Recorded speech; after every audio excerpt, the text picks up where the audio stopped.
أعوذ بالله من الشيطان الرجيم.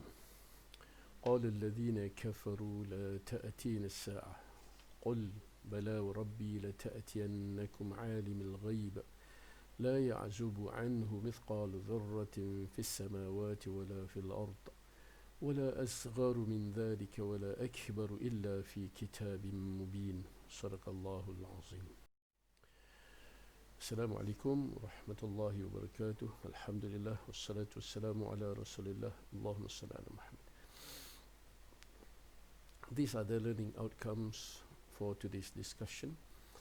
We would expect students to be able to describe the various methods of producing radionuclides using cyclotron, nuclear reactor, and the generator system, together with the components of those systems.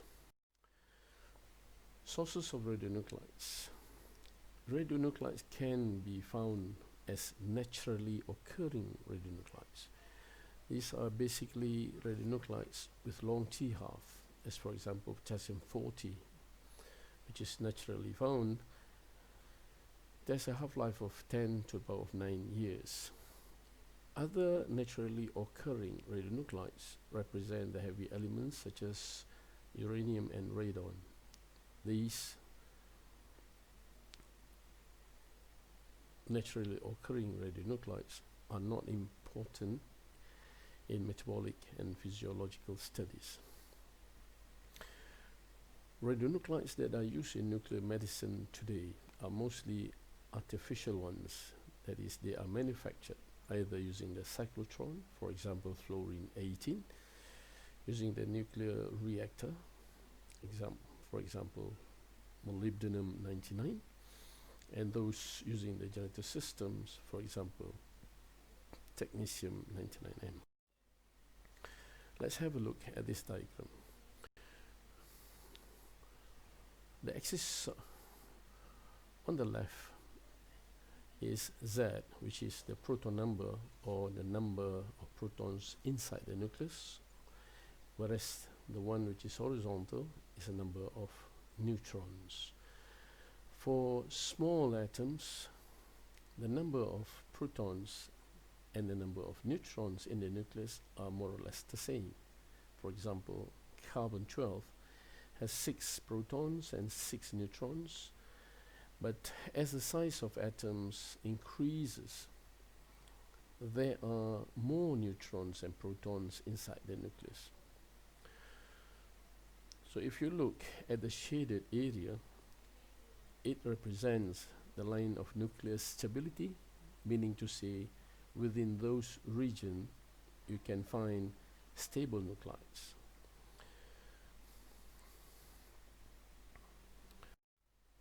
So when you want to produce a radionuclide, you have to select one of the target nuclide from the shaded zone. And if you were to bombard that target nuclide with a proton inside a nucleus, inside a cyclotron, you're going to get a product nuclide which is above and to the left of the target nuclide in the region shaded as pink. Yeah, from the target nuclide, which is stable, you bombard the nucleus with a proton and you get a product nuclide positioned above it to the left. Yeah. So let's take an example from the chart of nuclides.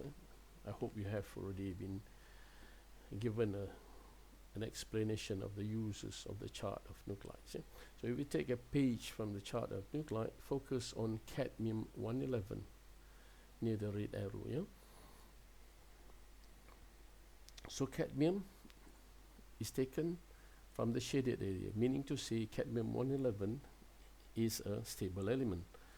So cadmium-111 now becomes or selected as a target for producing a radionuclide. So cadmium is bombarded with a proton, and the nucleus gets the proton, and the product nuclide is found on the square to the left side on top of cadmium, which is indium-111.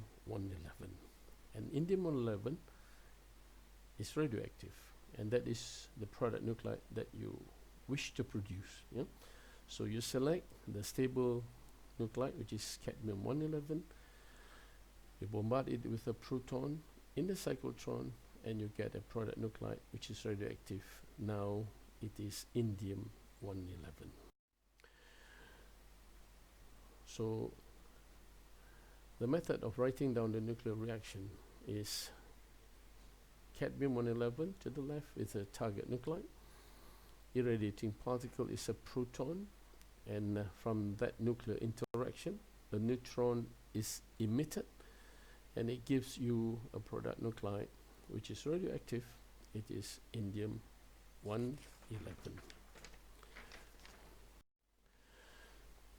So now let's take a slide that shows the components of a cyclotron. A cyclotron, you will see the one on the left, and the pink component is, it looks like a letter D, especially the one on the right, and the other one is just opposite it. So the first component of a cyclotron, it comprises of 2 Ds, and number 2, the other component is a magnet.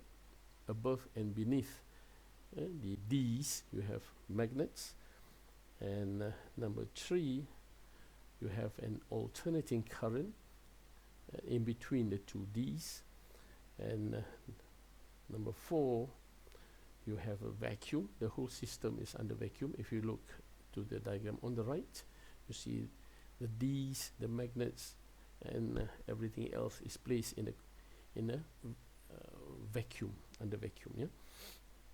And then you will see that there is an area to place your target position. So basically you have 5 components of a cyclotron, and not forgetting the most important is the ion source at the center, S. Yes. So in this case, ion source, you can say it is a proton. So ion source, the Ds, the magnets, the alternating electric fields, and the vacuum, and don't forget the target position. For the animation of a cyclotron, the charged particle which come from the center of it, the charged particle is accelerated in a circular path of the Ds of A and B, which is under vacuum and an alternating electric field. The magnet, which is positioned above and beneath the Ds, will bend the path of the charged particles so that it travels in a circular direction. And you see that there is an alternating current that is needed to accelerate the particles from one D to the other.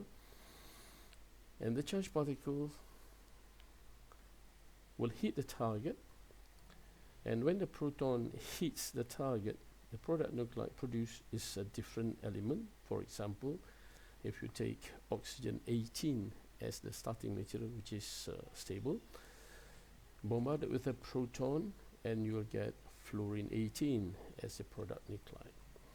Usually the decay of the new radionuclide, and fluorine 18 for instance, typically it decays by positron emission. The rate of radionuclide production depends on number 1, number of radiating particles known as flux, the number of target nuclei, let me say milligram of, in that slide that we have seen before, cadmium-111, use how many milligrams of the target nuclide, and the cross section of reaction, and finally for how long is the irradiation done. The longer the duration, definitely the higher will be the yield of radionuclide.